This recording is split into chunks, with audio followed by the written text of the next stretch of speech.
I'd like to call the Berlin School Committee meeting to order. And yes, and I'd also like to call the budget hearing to order. And we're going to begin with the budget hearing. Thank you all for coming tonight. I really appreciate it.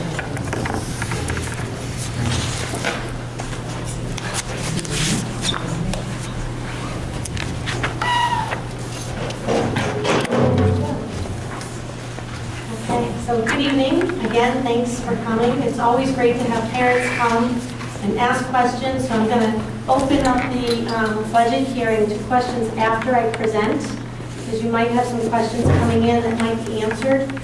So I just ask that if you have questions, just kind of hold off till the end. And I'll also invite the administrative team to also maybe answer some questions specifically about the budget as well. I also wanted to just kind of explain a little bit of the budget process, because I think there's been some confusion of what that needs to look like or how that should look like. And I really can't say enough of how excited I am to have people here to really be asking. But just for some clarity, typically a budget hearing is really a time to just that, hear the budget, because the budget planning and process has really already taken part at this point. But I like to open up the discussion as well. Also, this year what we have done is we had a meeting where it was just Berlin. We did this in December. We did it again in February that focused on the process of the budget. So we welcome that for next year, when we do have special meetings that are just for Berlin School Committee, those are, just so you know, those are really to be talking about the budget and open it up for communication and discussion and questions in that process as well. Also for next year, we're hoping to have the budget hearing done the last week of March. So the first week of April, we'll actually do a final vote of the budget. So we're trying to find ways of improving and give feedback from people of how we can continue the communication. I did send out for the one call email last Friday. I sent out the line item budget to all of the parents of Berlin.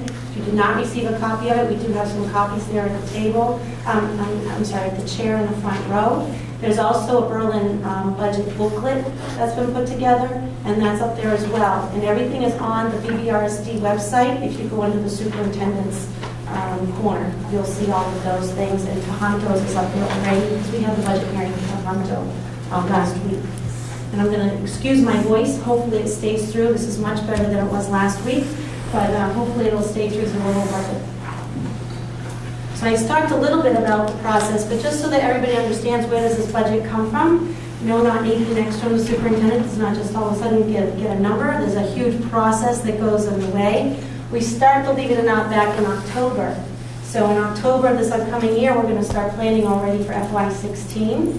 And the administrators start to talk about, what are our focus, what are our goals, what's our vision, what do we hope to see for the upcoming year, the following year.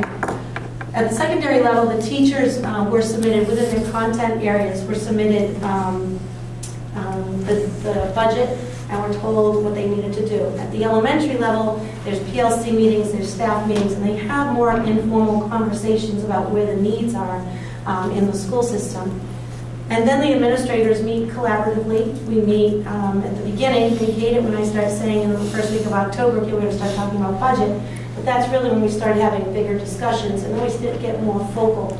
By December, I have already met with our administrative team. I've already met with the business department, and we put together some numbers.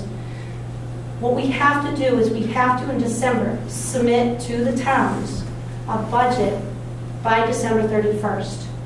So because of that, typically what we do is we give the most ideal budget, educationally that we can, putting in all kinds of dream ideas that we would love to see in an ideal world, but knowing that the reality is we have to cut along the way until we get to this point. That usually means that it's the most educationally sound budget with numbers from the previous year, because the state doesn't give us numbers until sometimes till the end of March or even the end of May. So we're going by last year's numbers of what the state gives us in order to support that budget. The other piece that's really important to know is that we can never go back to the town once the school committee votes a budget. We can never go back to the town to vote a higher number. We can only keep it the same or make it lower. So that's why it always starts off in December. It does start off a little bit higher because we have so many unknowns in December of what's going to happen in September the following year. So that's why you typically will see the numbers a little bit higher. And then they come down as we go along. Then once we get closer, once the finance department, the finance committee, the select board, they start having a better picture of what happens in the town and what their needs are. Then we get a recommendation from the finance committee of what they can afford, and then we try to see how can we match that, or can we match that. And you'll see tonight that we have, the FinCom has recommended voted a 5% increase of the budget. We did not get to that, but we got as close as we could, and we'll talk about that as we go a little bit further in the presentation. Estimated revenue projections. This is just to show you, these are revenue numbers. What that means is the town has to give a certain number, a certain budget. These are all numbers and uses of funds that we use that's outside of the general operating budget. So when you see $185,000, that's how much of our school choice numbers that we are using to offset our budget. Just to give you an understanding of where some of the comparisons are, $185,000 is for FY15, but for our current year, for FY14, we use $300,000 of our school choice money, which is a lot more than what we actually receive every year. And you'll be able to see that as well in some future slides. I'll show you where that projection is. We have about $10,000 of circuit breaker that we're going to be using. Circuit breaker is funding that we receive from the state for students that are in out-of-district placements. So if we have a student that we cannot educate for one reason or another, that attend Berlin, that lives in Berlin, that we cannot educate in our schools, we then have to put what they call an out-of-district placement. Some of those placements are anywhere between $50,000 to $300,000 a year that we have to find funding for. From that number, they take 4 times over foundation. Anything over 40, let's say 45,000 is about where we are. I'm not sure. 40,000 Is right it now. 40 right now? It fluctuates. So $40,000 is 4 times foundation. If we are paying for somebody $80,000, 4 times foundation is 40,000. You subtract the 40,000 from the 80. Your difference is 40,000. And what was the percentage rate this year? 72. 72. So out of that 40,000, we get 72% of that money brought back to us. So you can see out of 80,000, the little pillow that we actually get. So we have funding that we can get. We get about $10,000 a year. So that's what we can use here to offset some of our costs. The other piece is preschool. We get a tuition for preschool, and that's the amount of preschool that we receive. And then your grants. Your grants funding is approximately $108,000. And then our school lunch.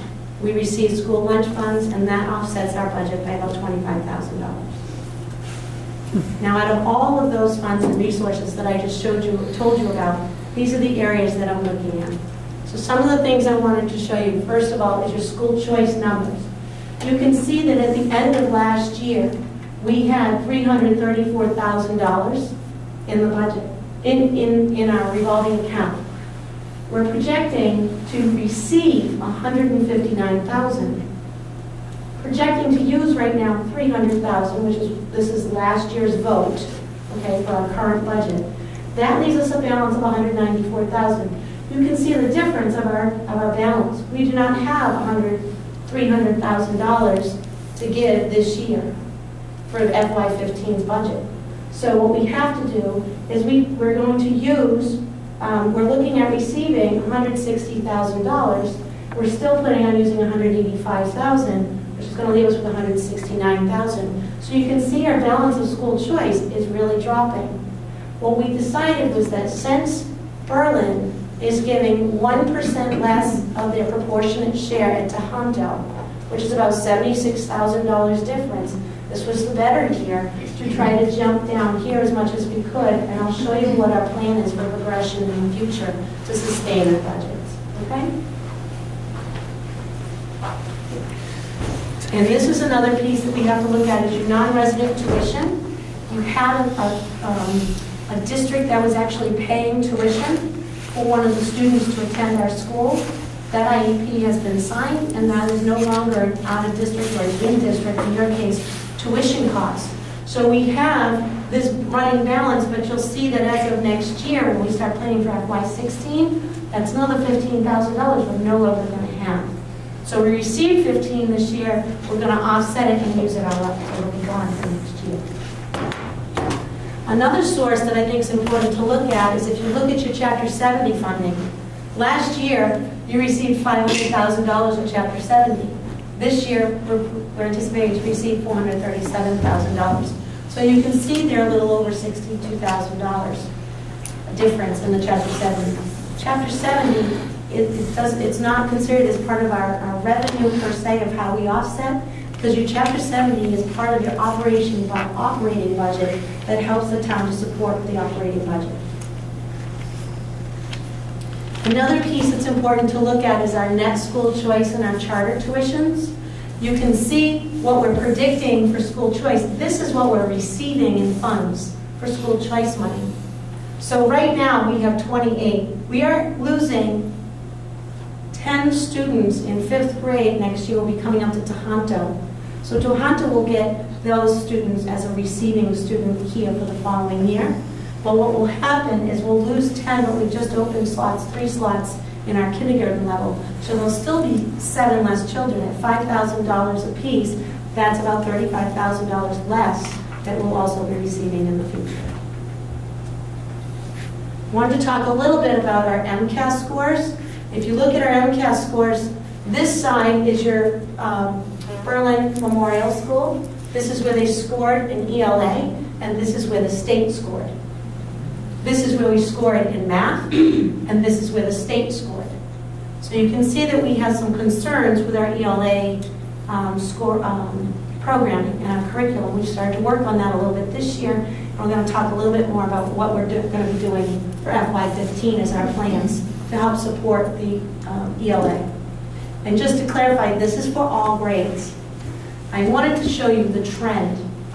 So if you look at this side, this is our school side, and the green is the state. And you can see where we've been, and we started to drop in 2012, and we dropped significantly this last year.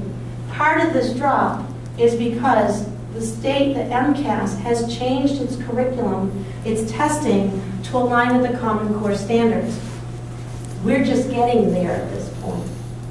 So for next year, for FY15, we're going to be showing even more changes in our Common Core standards. So we should be seeing some changes starting to occur here for next year. This is part of what we're doing. This year we developed a literacy committee that included teachers and administration from all buildings, and we also included parents from each community to be a part of our decision for the literacy. The committee has identified where the gaps were, so they've been working all year looking at a full literacy program. What does it look like? Because literacy is not just reading and writing. There are many components of the literacy component. And so, And so what happened is they looked at all different ideas. They then showed me, Carol then met with me and said, I want to show you what the literacy committee's been working on, and here's where we've identified many gaps. By looking at the MCAS scores and seeing our drops so significant, we said we need to do something drastic. We need to make these changes, and we can't wait over time and try to think. We have to do something for our students so that they're not falling behind. So what they've done is that they recommended, so I recommended to Carol, we need to do a core program, a core reading program. We've also spoke with Sally Grimes. If any of you have not heard of her, she's a national literacy specialist, specializes especially in pre-K to grades 2 because of the early literacy components.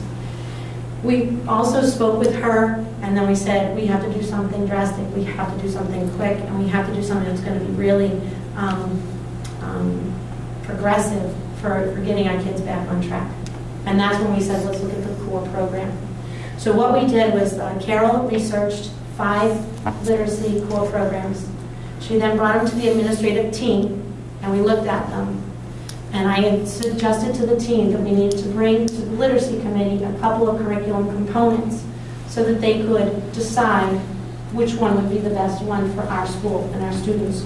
So what we did was we broke it down into 2, because we didn't want to bring all 5, because some of them we felt were missing components that we know that we need to have.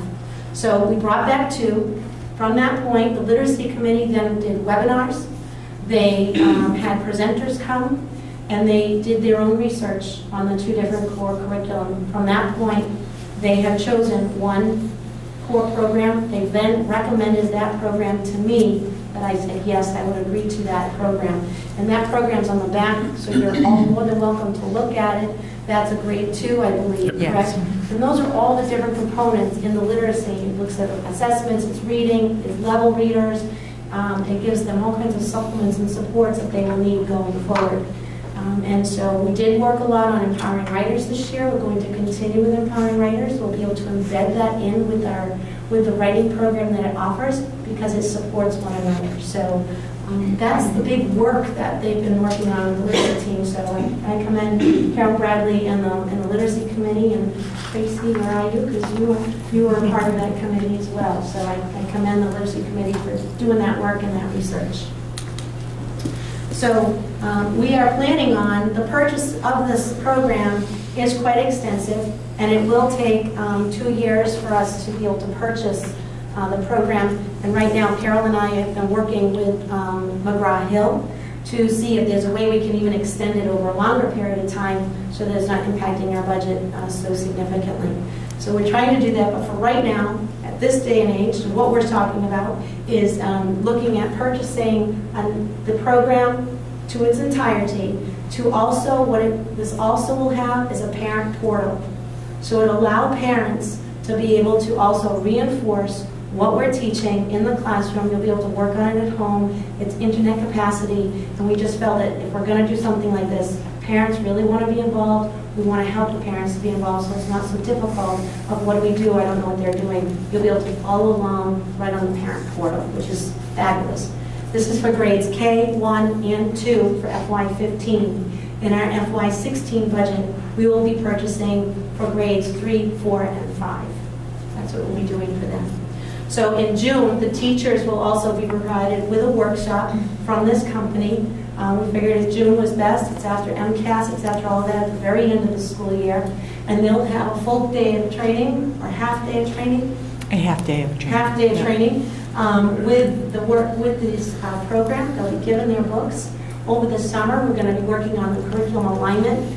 Carol, Karen, myself, we're going to be working with the teachers over the summer to get it rolling and see what we can do for that. And then in the fall, we are having Sally Grimes coming to our district. She's going to be, which I said was a national literacy specialist.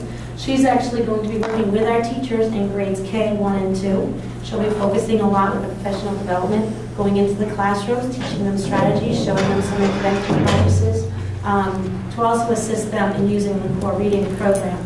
So she'll be here all year. And then the other piece that we're really excited about is Sally is also planning on, we're going to do a parent literacy night. So for parents for grades K, 1, and 2, they'll be able to join Sally, and she's going to do a great training on how parents can also support the literacy development for their students.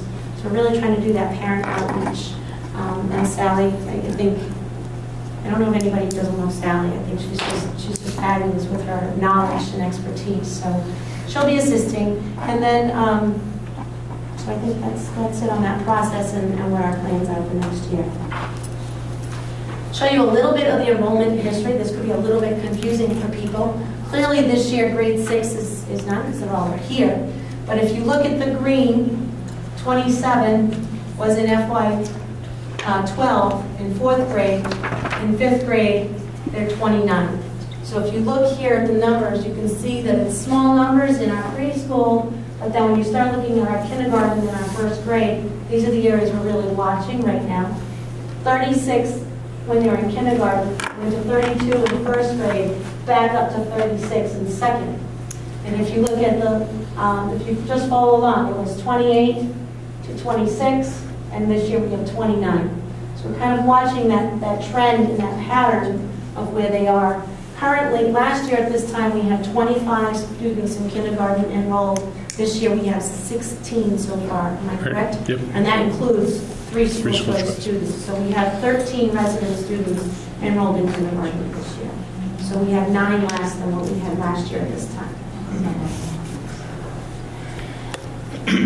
Just to look at where our school choice numbers are, like I told you, our 5th grade, we have 10 school choice students currently. They will be going up. So you can just kind of see the trends. We have less and less school choice, and we're getting more of our own. And this just shows you, it's hard to compare this over a long period of time, because this is the first year that we actually have no 6th grade. So when I do it next year, we'll start being able to build more of our trends. Same is true with the budget. I'll show you the budget as far back as 2012, but it's hard to follow the trends because this is only the first year, and FY15 will only be the second year under this composition. So I talked to you a little bit earlier about school choice, and this is what I wanted to show you in regards to a plan. If you start to see how much we were dropping and using the school choice and where we've dropped here, again, this is to offset the operating budget. This is above and beyond the operating numbers. If you look at the end of next year at 169, and if we carry it through, if we're projecting to receive 130, and then we drop to 165, we're doing $20,000 less because we don't want that drastic of a change. And then we have 134. It's not until FY17 do we really start to balance out in using the amount of money that we get in the previous year to use the following year. So this is where it'll start to balance out at this point. And again, this is only in my glass ball imagination future, but this is all I can predict at this point in time. We don't know with the new growth in River Bridge and where that'll be, but in the current standing, this is what it would look like. The budget categories, really what you want to look at when you look at things like this is your instructional component. Anything between 70 and 85 is more of a, what they call more of a balanced budget approach, because that's where the majority of your fees are going, is in instructional services. 6% is in administration. Your other school services are 8%. Your operational budget in regards to maintenance and operations is 10%. Your fixed charges, acquisitions, and your tuitions. Your tuition is about 2%. Now that looks so nice here, but it didn't look good up here, so I apologize. I wanted to kind of give you a little bit of a breakdown. This is not every single line item that's in your budget, but you have all the line items. So if you see anything like on the far left, you'll see there's a bunch of numbers, right? So when you see things that start with 1, so 1,100, 1,200, 1,300, 1,500, all of those is part of your administration. And these are all the different things. So usually when people think of administration, they think superintendent, principal, curriculum director, special ed director. That's not the case. So I want to explain a little bit of what that administration actually entails. So it's the school committee. We have a secretary who actually can't be here this evening, but then we pay every time she's here. And then also the school committee has voted this past year to have our policies online so that people can just readily access. And if you haven't used it, you should just try it one day. Just throw in a word as a search. You'll see how easy it is to use. And so there's a fee for that every year to keep that up and running. And every time we change a policy, we give that to MASC and they update it for us. So it's been really great. But that's an additional increase. Of course, my salary and my secretary is part of the increases. Some of the contract reimbursements, and I put this up here because it looks like an increase on the line items, when in fact, these are what I had before. They were in a different line items. So they've just been moved up in their more appropriate line feature items. So that's where it can be a little confusing on some of those line items too. Adjustments that we make throughout the year. What you see is what was voted on at the time a year ago, but we made adjustments and line adjustments throughout the year that aren't necessarily reflective on those line items. The finance department has our legal services. We're looking at our attorney's fees. And then the district-wide technology and our salary increase there. So all of those components are all part of administration. And there's more lines, but these are just the most that stood out the most on the budget. The next area that you see a difference of is your instructional services. We have an increase of about $17,710. And when you look, all of these areas, so this is where like Carol's position, Karen's position, the principal position, this is where all of that comes under, is under the instructional technology services. So it's a little bit confusing. And no, these numbers, again, do not total up to that $17,710. These are just the most prominent ones in the budget that I felt would stick out. Also in instructional services, so this is still part of the previous line, is all of our special education, paraprofessional, librarian, our materials for instruction, and you can see the largest increase in our budget is the English language arts because of the curriculum that we're adopting, that we're bringing forward for next year. And then you can just see all the other areas here that are all part of the instructional services. In other services, what we're looking at is that's more of your health, your transportation units that you have, your food services, custodian. That's really where these lines come. And then you have a maintenance of your building. We had to add $3,500 for environmental testing. We, as you all have heard, is that we've had issues in some areas of the building throughout, and so we every year seem to be going over that line item has been zero, and we've never really put money in there, so we've had to find money in other line items and move it around throughout the year to pay for it. Well, we need to put money in for there because we just want to be safe that we've had to do it the last at least 2 years. I don't know how much prior to that because that's all I can speak to. But we anticipate that we're going to want to do some follow-up environmental testing to make sure everything's fine for FY15. And then your routine repairs and rubbish removal, network communications. And then in your fixed charges, these are some of the areas in the fixed charges. And then you have your special education tuition is going to increase in the enrollment of the out-of-district kids. Now, this is part that I wanted to show everybody because I felt this was really an important for you to understand. When you are supporting a budget for the town, this area is what you are supporting for the town. These are all your revenue sources. So if you look at, yes, this looks like a huge increase. This is a 5.86% increase.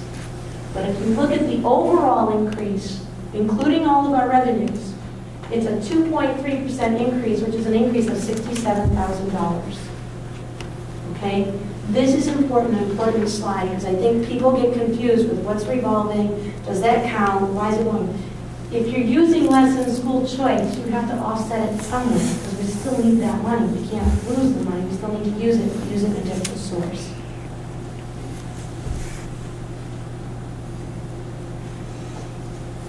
So when we look at some of the needs to be addressed, I look at, these are some of the things that we're proposing in our budget.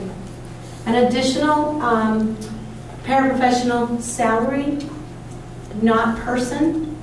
And the reason why I wanted to say that is because you had an out-of-district tuition, or an in-district for Berlin, that was paying for a paraprofessional in your building.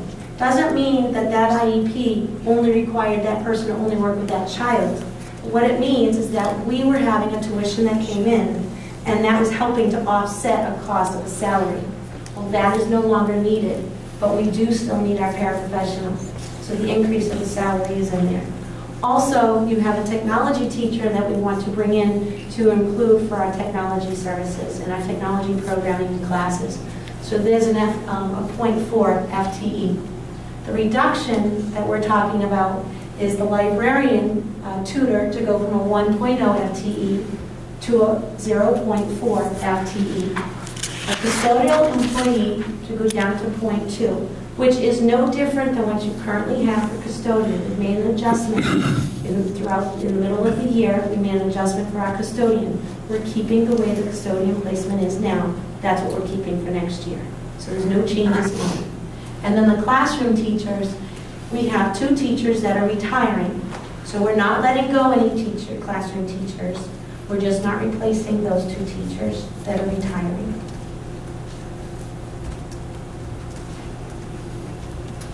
So these are some of the other areas that we're looking at that we're addressing in FY15 is our curriculum, instructional supplies, some of our core reading program, which I explained out there and for you to look at. We have done a lot of work this year on developing a technology plan, a literacy plan. The administration has a strategic plan. We also have a professional development plan. We have a professional development committee that's drafting it. We're meeting tomorrow afternoon, and we've got one more meeting, and that should be done. Data plan. What else? Data plan. Data plan. Oh, and a data plan. So we have all these plans that we've been putting in place this year with committees that we did not have previously. But the understanding is that by using these plans, they're helping us to stay focused educationally to see how we can meet the needs of the students and how we can keep moving the district forward in a positive way. So what we have is also we're going to have a new website design. We're hoping to get that launched off July 1st. We were just talking about that today in our admin meeting this afternoon. It looks like everything's all lined up, so we'll be able to have a nice new website. We're also looking at the new technology integration in our classrooms. We're trying to develop, we have on the town floor, we have a warrant for computers. That's going to help us with our computer labs. So we'll have nice update computer labs when the kids come back to school in the fall, and they'll be all up and running to prepare them for technology instruction, as well as for the park assessment as well. And then also, I already spoke about the teacher, our literacy plan. We're including Sally Grimes in our professional development, which is huge, and the school improvement plan. There's the other plan. And the most important part for me is the community outreach. We have a lot of parents and community members as well that are reaching out to do our gardening program. So all 3 schools are going to have the gardening, and we're really excited about that component. So some of the other pieces, these are the things we're going to be focusing on, continuing on with our curriculum alignment. Next Generations is a science that just came out. We have to start implementing that, I believe, in FY16. So we'll start planning that for FY15. That's why you see some of the increases in the science on the line item for the science, is to help to support some of our science planning and curriculum and start buying some of those items next year. We're going to start doing that next spring, because this upcoming fall and winter will be a lot of the planning process of really having to take out and tease apart the actual curriculum, the science. Our 2 elementary school science programs are quite different from one another, so we need to really think about where does it need to match, where can we look at that. Also, retail is part of our, it's ESL, ELL, depends how you want to look at it, but they all use different acronyms, but it's for English language learners, and so we have to help support our teachers in getting some of the training for that. It's a mandate in order for them to get their recertification for their licensure. So we're going to start that in FY15, but that's going to continue going. I'm thinking for the next 3 years, even though they say 2, I'm thinking at least 3. Benchmark assessments, we're going to revise. We're revisiting. We started with AimsWeb and the MAPS this year. You all heard about those 2 assessments. Their AimsWeb is done 3 times a year, and it's currently for grades K through 3. And MAP is, or NEWA. NEWA is the company, MAP is the assessment. So we kind of use them interchangeably, if you hear that. That's for grades. We've used those for grades 4 through 12 currently, but we're looking at next year of how we want to use the MAP and the NEWA. Do we want to bring the MAP down to 3rd grade for some students? Do we want some of the students in 3rd grade to stay with the AimsWeb? So we're still having those discussions and trying to revise that. We'll look at that with the data team a little further. And then the 11 essential conditions of school effectiveness. Those are the 11 key components that the Department of Education require all educational systems to run. So if you want to look that up on the DOE website, you're more than welcome to. If you want more information on it, please email me. I'd be more than happy to provide you the link of the information that we use. Those are the areas and the sound areas that we look at in defining our school and where we need to improve and how we can move forward. And then the student support team process. Some people might call them IST meetings, and some people have never heard of this. If there's a student that may be struggling in school, is not on an IEP, not on a 504, might need some extra supports, the staff might bring us this child's data to a meeting, and they talk about some kind of interventions and so forth, and how they can help to improve. At some points, they talk about how they can bring a parent involved, get the parent involved sooner, some we get the parent involved later. Depends on the interventions that they use. So we're hoping to look at that a little bit further, as well as our district capacity accommodation plan. And so we're looking at all of those areas for next year as well. Data analysis and changes in instruction. How do we take that data that we see, and how do we change what we're teaching or how we're teaching to meet the needs of those students so that they can do better? And part of that is what we call a tiered system of support, where we're looking at how we can get different interventions and different supports all the way through. Not just this is the way I taught it and it's done. It's how do you work with the groupings and so forth. Peer learning walkthroughs is, we're started with the training process. I've been working with the administration on the training of walkthroughs and what that looks like. And the hope is that we're going to continue between now and the end of the school year and doing more of those trainings, but at this point, start having the teachers involved so that next year they can do some more training with each other and also go into each other's classrooms and to provide each other with support of what they think each other is doing really well and how we can help support some of the weak areas. And then, again, the technology integration. So, what I wanted to show you here is this is all funds. Okay, this includes all of the funding sources, revenues, everything in the town operating budget. If you go all the way down, this is what the school committee has already voted to approve. Okay, they don't vote this, they vote. This is including all of the funds. Sorry, I'm on the wrong slide. So this is everything with the revenue. This is what we're currently proposing. So you can see the difference here between the two. Now when we look at the operating budget, this is what they have voted. And this will be my recommendation tonight to the school committee. $2,652,005.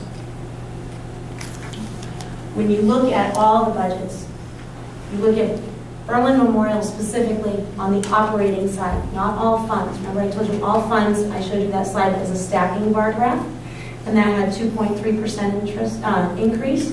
When you look at the operating side itself, there's an increase of $146,000, which is a 5.86%. When we also look at Berlin's operating assessment this is Tohoto. This is their portion of Tohonto's budget. This is what we're asking, which is a decrease of $48,000, which means when you take the total of all of these and the differences of the assessment, the overall assessment difference is 1.96%, which is $98,646. That's their overall change between both school budgets. And that is it. So I now open this up and I invite the administrative team. If there's some questions that they would like to answer, please feel free. So, does anyone have any questions? Please feel free to ask. All right, I have a question. Okay, Valerie? I just can't wrap my head around this. Okay. Why is it beneficial to cut the librarian to half-time when we are putting so much time and effort into a new literacy program? Why not integrate a full-time librarian to enhance and contribute to the new literacy program? Great question. I will say that our rotations for all of our specials or unified arts, or I think that's how we want to, is that how we want to call them, Gail, right? Is that what we're using, unified arts? But for art, PE, when they look at the rotation, they're all at a 0.4. When we're looking at the rotation with the librarian, we're also looking at a rotation of a 0.4, but we're also looking at bringing in a certified technology teacher. And I will say that, I've had a lot of great conversations with our librarian about this, because in the past, she has been able to integrate some technology. However, with the Department of Education, if we're actually doing technology classes and instruction, we need a licensed certified technology teacher. And so in order to do that, we have to post for a 0.4 technology teacher. And we know that, I spoke to her today, and I told her I'd be saying this as well, is that she is on her way to get her certification. And so we're hoping that she also applies for this position, because we did post, originally, we were going to do this as a .8. Sorry, you're right here. Oh, you're right here. So, but anyway, she's on her way to get her certification. We're working towards that. And so what we're hoping to do is, we originally were going to post the position as a .8 position. So it would be .4, I mean .9, .5 in Boylston and .4 in Berlin. We decided not to do that. What we've decided to do is we're going to post this as 2 separate positions. Berlin specific as .4 and Boylston specific as .5. We post for 2 weeks, and that's it, no more, then we shut it down. You know, she's very interested in applying for that position. We don't get any certified candidates that fit our requirement, and of course, you know, we know that we want to be able to keep her in our building as much as possible. But unfortunately, with the Department of Education, they're very specific, and we have to really show our due diligence to the state in order for them to approve, or they will not approve our waivers. So it's a technicality thing, and it's a lot of ugliness that we don't like to do, but that's really what we're doing. So, you know, Patty's done a fabulous job with, you know, doing some of that technology work in the past. To say we actually have a technology class, we need a licensed person or a waiver. Can I just jump into that too a little bit? Because the other piece of your question, I think, Val, is just, when we're talking so much about literacy, why can't we just keep that library staffed all the time? And the trade-off becomes, because that would be great, because in fact, you and I were talking, it would be great for teachers to say, you know what, you 3 kids, you're working on a project on Peru, whatever. Monuments. What is it? Monuments. Monuments. You're working on a project on monuments. Go on down, I know the librarian's there, and she can help you find some resources and access the computers in the room. And that would be great. The problem is, it's all trade-offs in this budget. You know, we'd love to do everything. But if I spend the money to have a librarian full-time, then who do I give up? You know, what's the trade-off in the school? And that becomes the challenge sometimes. So, in my, you know, forgive me for not being fully informed and for kind of learning as I go these past few weeks. But I understand that within the town budget this year, we have a little bit of leeway in that if on the floor of the town meeting, we voted for additional funding, for example, to maintain the librarian, they would not have to cut the budget in the town a different way. I mean, I'm interested long-term in helping the parents and, you know, the school committee and the superintendent and everybody to be on this kind of, at least be informed and on the same page about what our priorities are. And if, for example, the FinCom doesn't recommend an increase that allows us to keep our librarian, then as a town, we can say, well, actually, we want to keep our librarian and vote for it. So, in the end, like, how can we do that? How can we, you know, FinCom gave you a recommendation, but maybe the parents in this town disagree. And we could vote for that chunk of the librarian in addition on the floor of town meeting. Right, so even right now, the FinCom right now has voted, they've already voted. But that's a recommendation. 5%. That's their vote that they've done, is that they voted to give us a 5% increase. Tonight's budget does not meet that. I could not do a 5% because I could not cut any further than that.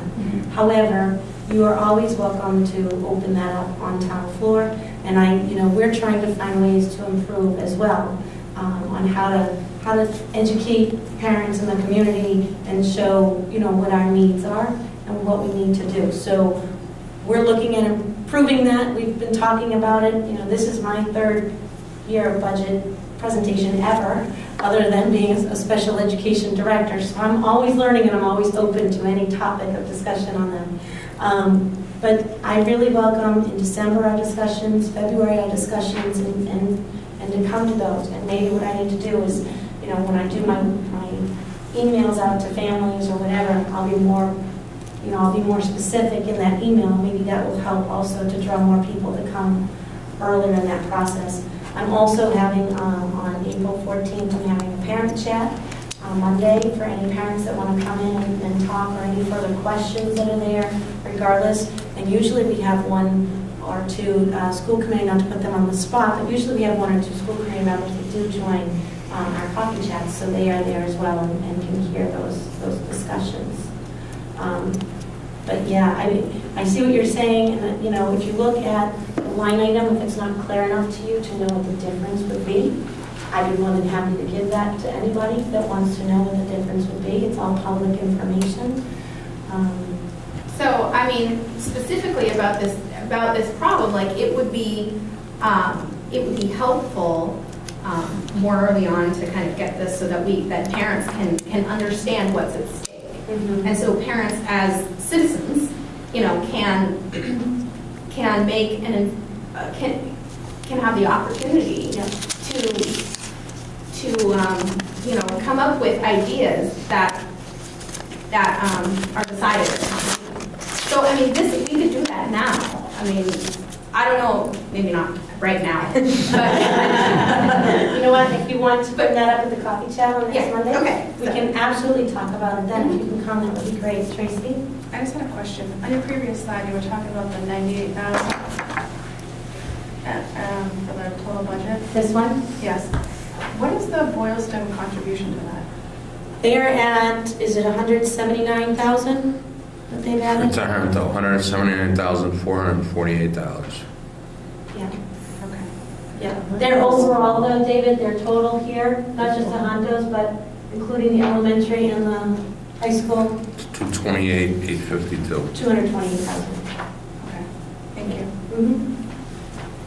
I have a question regarding the two teachers who are being replaced. Yep. Is there any projection about down the road how that's going to be managed with larger classes? If they're coming in. Are you talking about the fourth grade, or are you talking about like future, or are you just talking about next year? I see next year, I can guess how it's going to kind of split, but the years after that. The years after that, yeah. So we start having those discussions, once we start seeing enrollment and what's happening, that's when we start having the discussion, like next December is really when we start really talking about that anticipation. So next December, just to be safe, next December, our budget will show 2 teachers in each grade level, to be safe. But as we get closer, we might not add those teachers, because as we see more enrollment, less enrollment, and we get more accurate enrollment numbers, we might actually decrease that need. But we'll put it in December, so we don't all of a sudden in February go, oh my God, we need another teacher, we didn't put it in the budget. Because the other question that goes to, are we going to be expecting the teachers to be bouncing around between grades? Some teachers will loop. So they're not going to be able to get a set teaching curriculum that they've. There are many, So 1 year and then get to do it again. there are many districts that teachers loop from year to year. So we would try to do it so it wouldn't be the same teacher looping every year, right? So they might loop between 2 grades. So you might have like a kindergarten first, and you might have like a 4th and 5th, and these are just ideas. Don't take them as that's what it is. You have to make those decisions yet. But, you know, just to give you an idea. So it might be, you know, it wouldn't be like a jump where every year that teacher's going K to 5. It would just be like a 2-year, because that's, usually you have teachers that really like to specialize in the younger grades, and some that really like to specialize in the older grades. So you have to go with also the teacher's comfort level and where they're at. Yeah. Could you explain, with the finance committee recommendation being one number and you presenting the budget at a different number, can you just explain what that means going forward to town meeting and how that plays out? Sure. So, or Chris or Judy, if you ever want to, please feel free to pipe in on this too, because this would be my first go-around in regards to not having it approved here. I can tell you my experience in other districts, but I don't know if you can. Well, on town meeting floor, the recommended finance committee budget gets presented. And then the number that the school has put in as what they requested is the maximum amount that you could vote on the floor. So you've got the number from the school committee, you've got the number from the finance committee, you've got the number from the school committee, and you can really change it and vote any amount in between those two. Does that answer it? It does. So you have to go on the floor and make a motion to change that number to whatever number you want it to be. But we can't do an amendment to make it go higher than the 5.86? You can go, that's the finance number. The highest number you can go up to is what the school originally requested in their original budget, which was... Oh, in the original budget? Our original budget recommendation? Yeah, then another slide, that was right there. This was our original, this was our last voted budget. Did you vote 5.86 at some time? We voted, yes, in December. Oh, well then, that's going to be your top number. 5.86 would be your top number. Wait, that's what we're voting tonight, isn't it? So then, 5.86. which is actually $210,000 more than what I have here. She would know though, maybe she would. Carol? I was just going to ask Judy to explain too that if the finance committee doesn't recommend, then the vote is a different vote than if they do recommend. If they could just explain that to parents, right? It's a 2/3 majority, isn't it, if you don't recommend it? No, still a majority vote. To borrow, then you need 2/3 vote. If you're borrowing. you need to- Borrowing. Okay. Yeah. Oh, that's my mistake. Okay. Yep. Go ahead. So that means that we can't do what I suggested? No, what Judy is saying is that, well, first of all, $210,000 more than what we're currently going to be voting. If you're going by the original vote was $210,000 more than what we're saying now. So yes, you could be serving that need for the original vote, which was what was the percentage of that? What was That that? was like 11. Okay. 1%, Okay. yeah. You have that, David? Molly? Along that line, are you voting again tonight? They're voting tonight on this amendment. So that would then limit you on the town floor? No, it would limit you to the original vote, which is 2.8. Okay. Nadine, will you be presenting any of this at the town meeting so people understand? Typically, we don't. Typically, we don't do that, but what I can do is I can have all of the handouts that you have tonight. I can have copies of that, and this presentation, I can have copies of this as well. Yes? Could you please articulate for us if at town meeting, the town votes with the finance committee's 5% recommendation, and we can't bridge the gap between that and your 5.86 or reduced by what we're talking about tonight, what would be cut additionally from what is already, Sure. like say, a bare bones? What I had done, what John and I actually had done was we reviewed the budget. We also reviewed where the sources are that we want to keep reinforced. If we have to go down to the 5% budget, we would have to then reduce our, we were going to reduce our math to Math tutor, you were going to reduce speech and language, speech or language, and eliminate enrichment. and eliminate enrichment, which Which would be- totally does not work with our literacy promoting that we want to do. And, we want to put together at the beginning of the school day, we're hoping, we're still looking at the scheduling, but we'd like to be able to do a 90-minute block of reading every day, where every teacher's doing, so we can do more flexible grouping, do more differentiated instruction with our kids, and really have students working at where their levels are to be able to improve. In order to do that, we need our enrichment, we need our tutors, we need our supports in there to be able to assist us with Is that. there a document somewhere that articulates what those further reductions would be? Because I think where we're at right now is in a position where we need to convince the town that the 5.86 number really is as low as we can go. So I don't have that right now, but I can always add it and put it on my website. And I'll put it on the superintendent's corner under the FY15 budget. Okay? Carol, can you just take a notes? Yeah, I was thinking, Ryan, Tom. I've got some questions specific to the budget. You had talked about the ELA challenge, and I like that you're addressing it. I picked up a number in there, and I want to make sure that it's the right one. You said that you were adding to the budget $13,767 to address the ELA challenge that we see. Yes. Now, is that a one-time cost, or is that a This will ongoing? be in there for FY16 as well, Okay. because we want to purchase that literacy program in FY15 and FY16.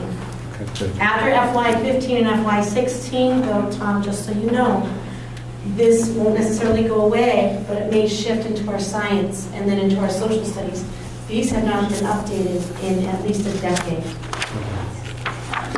Another one for you, and it gets back to those macro budget numbers, okay? I always have a challenge with the way we're looking at it here, because even at the numbers that you're showing what the town has in there, we've bleeded in true expense, what it costs to run things, with revenue. And could you go back to that slide, just, because I've got a question specific, it was that last slide. This one? No, the last slide, because even that has revenue in it. What I'm really trying to get an understanding for, and I think that the community kind of wants to see this too, no, keep going, one more, right? This one, the Berlin Memorial line, that FY15 number has revenue in it. Yeah. My understanding is it has school choice in it. Yeah. It does, right? Yeah, that's basically our net number. Our net number, so it has, the revenue Oh, you're source. talking about the school choice. Right, so this- That's net of all revenues. Right. Right, so it has, if you took school choice out of that in both years and did a comparison, like, what I really want to understand is, how much did it cost us to run the school last year, and how much are we proposing to cost this year? Net of inflow of revenue. And as I understand that, the delta, last year we spent $300,000 on school choice in FY14, and that's in that number. This year, we're only seeing a revenue of $185,000. The delta there is $115,000, right? Is there any other revenue source in there? There are other revenue sources, as she explained, circuit breaker. I guess revenue sources that are different year on year. No, that's primarily- So one of the things that are in here, Tom, that I actually learned this year myself, to be Yeah. honest, to try to understand some of this, is Chapter 70 is an offset, like you would subtract the Chapter 70 funding here, because it helps to offset what the town pays. Okay, so Chapter 70 is offset in there. Correct. Okay. Which is But we are getting, $437,000. but you're getting less Chapter 70 this year than you did last Correct, year. you're getting 500,000, you're now getting 437,000. Because when I did this calculation and you just looked at the difference in what you're getting from school choice year on year, the actual budget's only going up 1.1%, right? That's real, what it's costing to run it. If you then took out the delta that you would say that would be in there for Chapter 70, it actually, you're looking to run the school on less money than you did last year. Really, we're asking the town to help fund revenues that we used to get from other sources that we're not getting this year, right? And that's the challenge. Before we even started the budget, we started in a hole this year, and you're trying to find ways to, because unfortunately, because what looks very challenging in this, you took 2 people out of this, plus some, and we're still increasing at almost 6%, right? It's kind of tough to get your head around. How can you be taking all those cuts and still increasing it so much? But I think what's offset here is that the revenue sources are in those numbers, so your true operating expense for the school is going down year on year. I just want to clarify one thing, though. We didn't start off the year with the hole. I just want to clarify how that could be interpreted. Yeah, I get, But I'm saying the in the whole. revenue that we were getting from the state is a negative. But you for had to whatever find reason. those revenues someplace else. Correct. And really, where we're trying to find that from is cutting services in the school, as you're seeing, as well as asking for more money from the town. Right. Right? So, is there going to be a plan then, you know, I don't know how much time is allotted and how much is allowed, but if this is confusing for us to understand, is there a plan to be able to articulate this to the town in a format where they can, they're able to compare the numbers and understand what was just said, so they can make an, educated So vote? that's really the purpose of a budget hearing, is really for townspeople to hear what's happening and what's being said and what's happening. That's really the purpose of it. I'm really welcome to even talk further about it, even in coffee chats, or if there's anything else going on, but at a public hearing on a town floor, there's not time to really start explaining these kind of things. They have many other But to things. present the information, are you going to be able to present it in a format that is understandable? I'm not saying you have to go through every line item, but to present it in this way so people understand, are they able to differentiate between what this 5% means, that's all, so that they can vote in favor of the school? So I'm open to suggestions, open to write any recommendations, like I had said earlier, is that, and I think I probably said it before you got here, is that, we're listening to any adjustments or whatever we can do to improve, to help anybody understand the budgets. This is very complex. When you think you understand it this way, then I show the regional budget. And then it gets it's a whole other story. A regional budget versus a municipality budget, two different ways of looking at things. So it is very confusing and complex. I mean, poor Chris and Dave, honestly, I think I drive them nuts. And they're going to smile right now and they're probably nod their head. I drive them nuts because I'm in there all the time and I'm emailing all the time. Like, what's this? How's this? What's going on?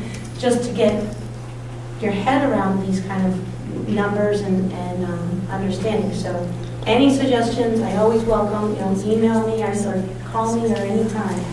Yes. I don't know if anybody wants to get out the order, but this lovely woman that's videotaping right here is actually going to send over that tape to Berlin Cable Access, and it will be on our cable channel. So send out the word that it's going to be on.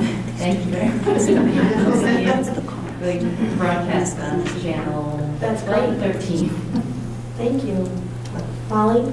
I think one of the challenges we've had in our community is the high turnover rate of administrative staff. So I think there tends to be a little bit of a mistrust in the town for budgets and for the presentations that are given, with no judgment here to you or to anybody who has been in your seat for the last 7 years. So I think that it's partially on us as trusted professionals and parents in our community to try to get the word out and get these documents out and talk about them in whatever way you believe in. I mean, we don't have to understand it completely, but we do need to take away some important data and facts, like what could be missed, what might not be missed, what the numbers are, and what we're willing to go with. I don't know how we do that in an organized way, but I think that coming from us, it's more trusted.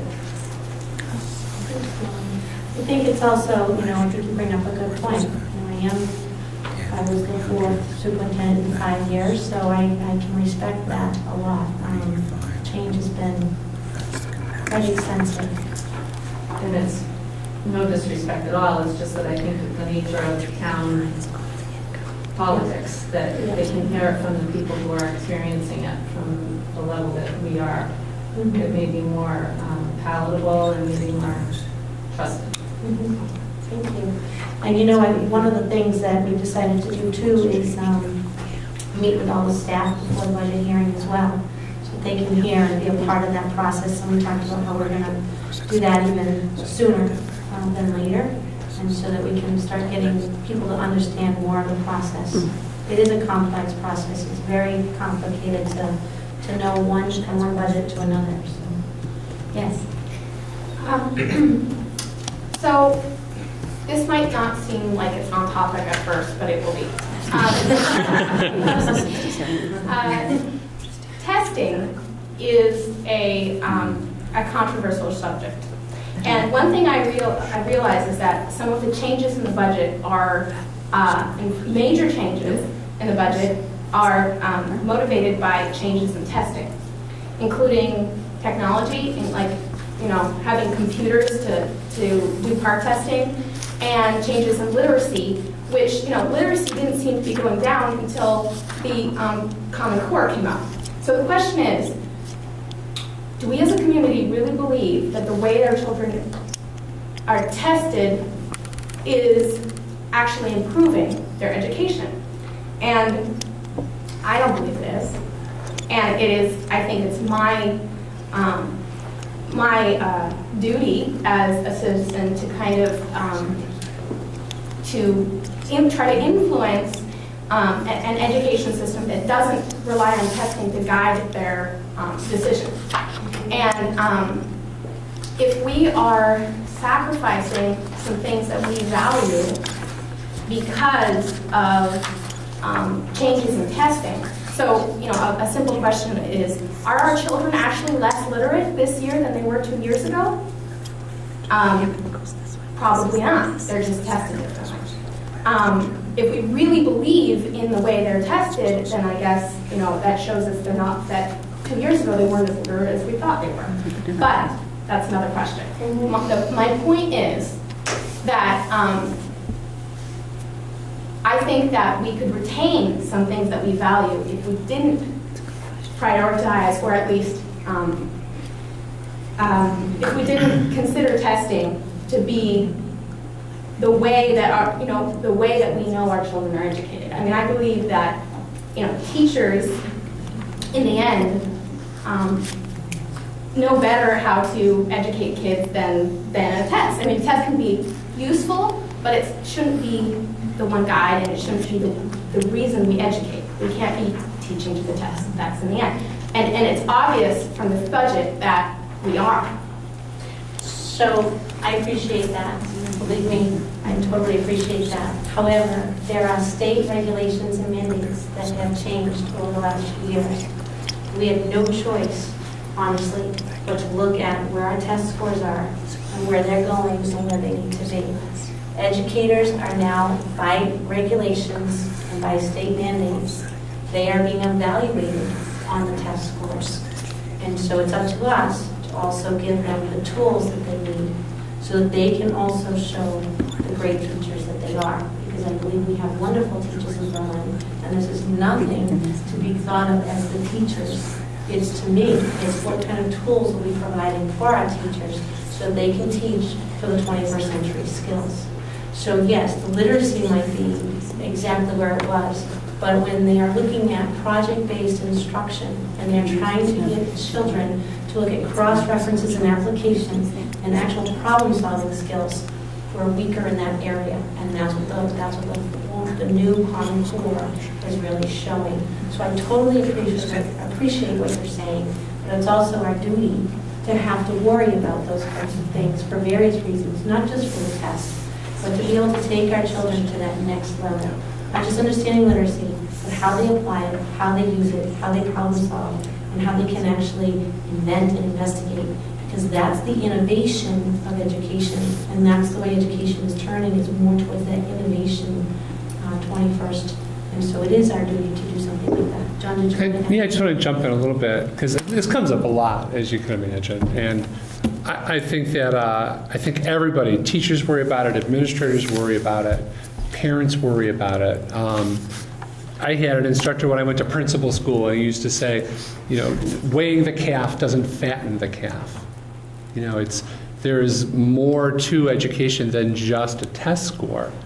And I think that you're right, there are places where you could go and they're clearly teaching to the test. And that is, it drives everything they do, because there are certain districts where there are huge implications for them if they don't improve. We're not there. We're not in that place. And I don't think that, I think for our concern around data and where kids are at, we're still working toward a place where we're looking at testing data which doesn't take us a real long time to gather. It doesn't cost us a real lot of money to get to. I think we're still working on looking at how do we use that data to make our school better for kids. And I'll just give you a quick example that relates kind of to the budget. When we look at how kids are performing with certain types of testing, and the MAP testing is actually a little better in this particular regard, and we think about where are our kids' needs as we move forward, and then you think about, okay, I got to cut something out of my budget. You know, what's more precious to me? And that was part of the conversation we had about enrichment. Geez, if our goal is to take these high-performing kids, we can see through their testing that these kids have tons of potential. But if we don't reach out to them and offer them these extended services, they're going to just wither on the vine. You know, there are some pretty bouncy boys who you would never think were quite as effective readers and writers and mathematicians as they turn out to be. And it's because we can look at the data and look at how they're growing over time and go, wow, this kid, what he needs is a bigger challenge. And that's the upside to testing. Can it be misused? Totally. I would also add to that the testing is not only just the students taking tests, but teachers also looking at students through observational testing in the classroom. There's been such a huge push now on early childhood as well, and really looking at children at that age so that we can catch perhaps some issues they might be having early on, so they're not struggling in later years. So there's a lot of different, it means a lot of different things. Can I reply a little bit to that? So you speak about enrichment, but that's the thing that's in jeopardy because of things like a new literacy program that, I mean, what I heard was, oh, we need to get these test scores up right now, but we're cutting enrichment in order to do it. I mean, I know hopefully that we're not. Hopefully our town can, you know, come together and say, oh, actually this matters. We're going to vote 5.86%. But to me, it is a like a matter of priority and a matter of faith about what is most important in education. So, and the reason I bring this up is because this is it reflected in the budget. So, you know, like weighing those two things, a new literacy program which is responding to a test score and enrichment. I mean, I don't know if we're getting rid of the whole enrichment program or just the kind of high performing, but you know, that's just one example of what I'm talking about. I'm gonna, excuse me, I'm gonna shut, if you don't mind, I'm gonna shut the conversation on that particular topic off for now, so that you can continue it at the coffee chat. Okay. And will you guys be able to be at that coffee chat Monday? What time? That you know of? 7:15. 7. Yeah, and the only thing that I would like to add, if I may, is that this school has, when you look at value, and that's something that townspeople will look at and is very important to the townspeople, is our money giving us what we want? And to be quite frank, it hasn't just been this year, it hasn't just been last year, but my experience in the last 10 years is that our school can be doing better than it is. And we really, test scores are just markers to let us know, are we on track or are we not? And ours are showing us that we are not on track. And that's the point. And we need to we have all these subcommittees that look at these initiatives and what can we do to get us where we can be. And so we can talk more about that. But I just wanted to bring that up from a townsperson's perspective that, you know, they are paying for our schools and they want to receive good value. So we have to look at all that. I just asked the school committee for this time if you are ready to vote the recommended budget of $2,652,005. I just have one other question. Like with the kindergarten class, what steps have you been taking to know that number's going to be pretty 16, accurate? It's pretty accurate. John, do you want to? Just very Sure, no, I'm happy to. It's always a challenge with kindergarten classes. We do get some heads up from our preschool group, but we go to the town every year, and the town's very good about giving us the census information that they have. Historically, and this is true in most small towns, census information is not great. People tend to, and I just did it, think I only have one kid, because you just see it, you sign it, you send it, and you're done with it. But we always struggle a little bit with what is that number, what is that number really going to be. So we've been reaching out into the community, we've been calling people, where we suspect that there might be a student.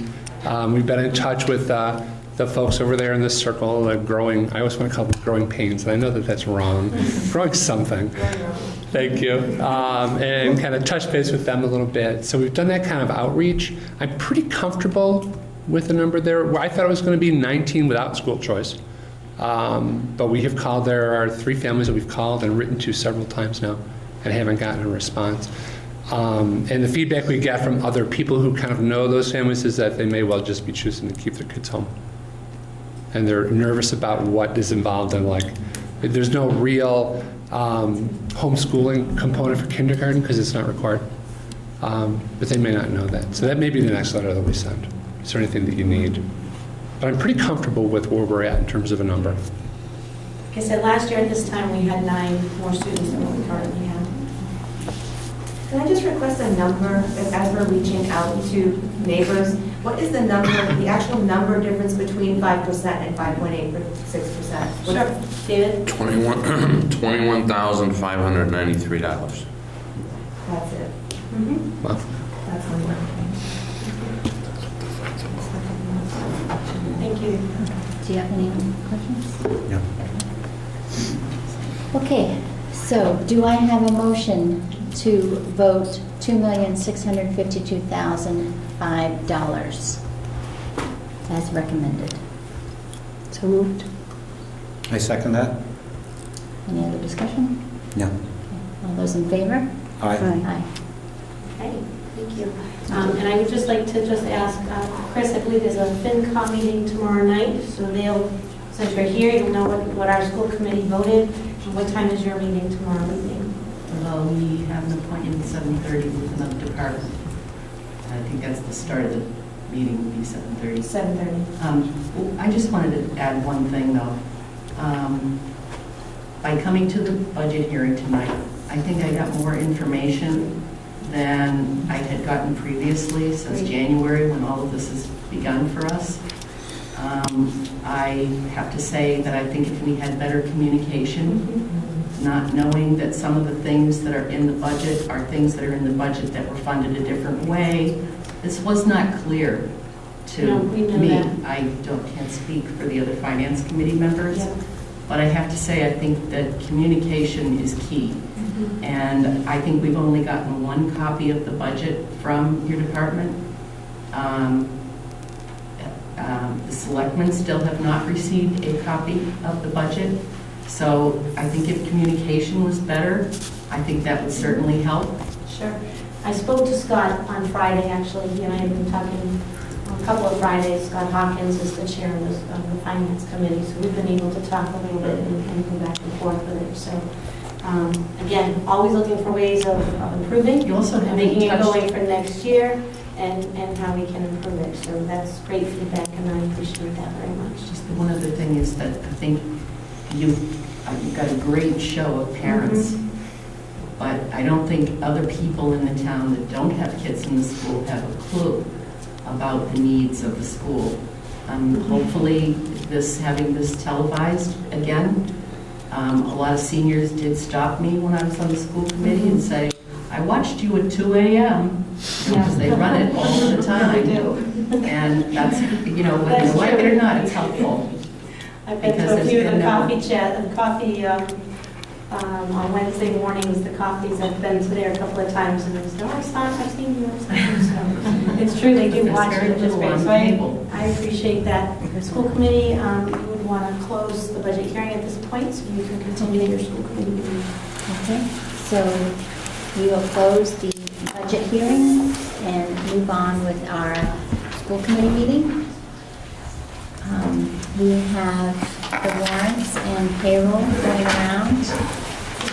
And next we have the consent agenda. Do I have a motion to approve the consent agenda?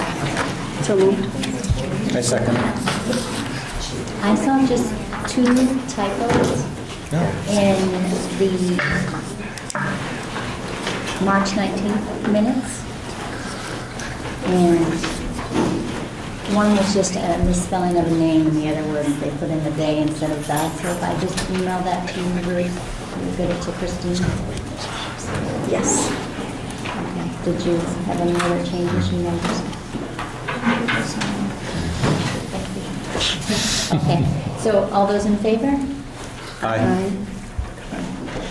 Next, we received some communications regarding school choice, communication regarding a talk on education from Jeffrey Canada, and several communications regarding budget issues. And my crowd left, I should have said this before, but those communications are so important to us. I can't emphasize it enough.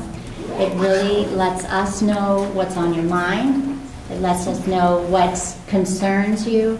It also alerts us to some misinformation and miscommunication that's going around that we can address. So you can always pick up the phone and call John or Denise or us, and the letters are always great as well. So I just want to say how much we appreciate that, and I hope it continues. Are there any petitions and audiences related to any items on the agenda? No? Did I scare you all? No, but we're right here. Okay, so next up we have our superintendent's report. The only other item I have is to let the school committee know our anticipated last day of school, provided no more snow days or anything, no more any kind of mishaps at all. We're hoping to have the last day of school for Berlin Memorial is June 25th. We've already announced that Tohonto's will be June 26th. We've announced that already at the regional meeting. Director of Finance won't have anything at this point because we did the budget. Okay. Principals report. Hey, just a few things really quickly. I just wanted to share with the committee, and of course, Angela, you were there. We had DARE graduation on April 2nd. It's always a nice event. I haven't been to one since I was a teacher, so it was kind of fun to get back into that.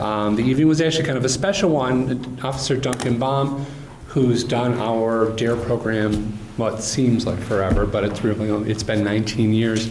This was his last DARE graduation, as well as the last graduation ceremony for the 2 fifth-grade teachers who are both retiring. So it kind of made the evening a little special.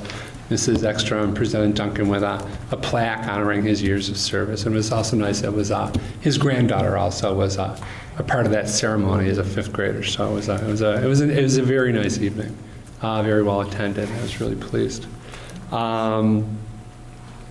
We, as you know, ELA testing at MCAS was wrapped up in March. That went very well. Report cards went home on time with very little problems. Thank you, Paul. We did, just to let the school committee know, follow up in terms of the revisions to the attendance policy. I've had many, many conversations with parents whose children can't seem to get through the doors on time. And it's actually been very helpful because I'm getting a lot of feedback on ways we can make that easier for parents to make sure the kids get in on time. So it's been a very productive, they're like 10-minute conversations. It's also nice to kind of just check in with people and see how they're doing. So that's worked out very well. And then the only other thing that I have, and you all have a copy of the school improvement plan for next year. It looks like that. And I won't, because you've read it all, I won't go through the whole thing. I will just kind of point out that a lot of the things that we've been talking about in terms of working to improve student performance in literacy, working to improve student performance through the effective use of data, through data teams and through professional learning community activities, are a big part of our school improvement plan this year. What I'm struck with, and I know because you all go to a lot of meetings, is that as an administrative team, the school improvement plans all look pretty much the same. We have the same goals. We tried to follow the school committee's lead in a lot of things, and that really streamlined the process for us. I think we're in a really good place going forward. Yeah. So other than that, are there any questions about the school improvement plan? No, nice work. Thanks. That's all I got. We have no business items this evening, so school committee comments, future agenda items. You also wanted on there, in that same section, was to talk about any upcoming events that's happening at the school, that the school committee wanted to try to participate in, sort of, for the month. Yes. May, we have events. Ruth is on tap to go to the Link meeting, May 1st. And there's a book fair, let's see. May 1st. is the Yeah, fair. there's a lot May 1st. May 1st through May 2nd. And the Memorial Day program is in the afternoon, Thursday, May 22nd, and I'll be going to that. Also in May, I think we need to talk about our dashboard.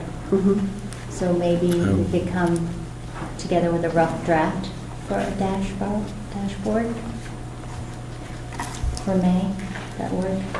When is that, May? May meeting. Not 7th, right? So With with the Berlin May meeting? 13th, Well, you May have your tri-meeting. Is that what you're talking about? We don't want to do it. It's probably not a No, try no, meeting. no. To maybe go into June. To do the June. Well, we do have we'll have a short Berlin meeting in May. You To have do it, a Berlin meeting on May 20th at 6 o'clock. Yeah, that's possible. Just it's later in the month, that's all. Yeah. Right. And just a reminder that our superintendent evaluations are due into Ruth Last week of April. last week of April. Beginning of the last week, And then are any of you going to be able to attend the coffee chat? What day is the next coffee chat? We're going to have it next Monday. Monday. On the 14th of Yeah. April at 7:15 at Berlin Memorial. How are we going to communicate that to the community? So I put that out on Friday. I'll put it back out like I typically do with my one-call email. I didn't get anything. You didn't, Ornella? I didn't. If it was, oh, you This is the didn't first get time I'm hearing about it. Was it a one call to everyone or one call to No, you know what? I did it to BMS BMS parents. I didn't get So it. that- I'll have to check the BMS line. I'm glad you told me that. Maybe You one have call the to email? everyone. I'll look at yours. So we're gonna do, I'll do the all call to all parents like I usually do. Not a call because people panic when the phone rings. So we're gonna do it as an email like I typically do my notices. So that'll be going out. But now, how about the rest of the community? If you don't have kids in the school, how can you reach them and let them know about it? We typically put it on the website and then we put it on the one call. Could we do a whole town poster and put it up in the post office? Can you put it on the cable network? Cable network. The table. Right. Send it the cable bulletin. The senior center. How about the item, cable bulletin at town? Is it too, it's probably too late. It's too late for that, I think, for the item? You put on cable? No? Okay. We'll look into it tomorrow. And Tom, you had a comment? One suggested topic, whether late May or June, is learnings from the budget process. I want to make sure we capture them while they're fresh, so we can document them and make sure we can address them for the positive next year. I think that would be a good idea to do even as a try, because I think all school committee members could learn from each other. Okay. Anything else? No. Okay, we don't have a need for executive session, so I will call for a motion to adjourn the meeting. I second that. Also, Jumping ahead on you. All right, all those in favor? Aye.